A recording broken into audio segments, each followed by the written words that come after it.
দেশ জুড়ে ফ্যাসিবাদ বিরোধী আন্দোলনের সময় যারা নেতৃত্ব দিয়েছিল তাদের থেকেই গড়ে উঠেছিল নতুন এক রাজনৈতিক দল এনসিপি। দেশের অনেক তরুণ ও সাধারণ মানুষের মনে ছিল এই দলকে ঘিরে নতুন স্বপ্ন, নতুন প্রত্যাশা। কিন্তু সাম্প্রতিক সময়ে সেই স্বপ্নে যেন ছায়া ফেলছে একের পর এক বিতর্ক।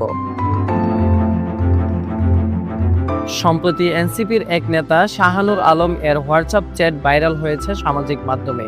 চ্যাটে দেখা যায় সুনামগঞ্জ জেলার উপজেলা ও জেলা পর্যায়ে পদ পেতে হলে মোটা অঙ্কের টাকা দিতে হচ্ছে।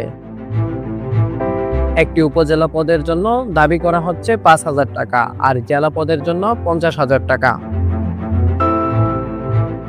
এখন প্রশ্ন উঠেছে, নীতি ও মূল্যবোধের কথা বলা দল এনসিপিতে কি তবে চলছে পদ বাণিজ্য?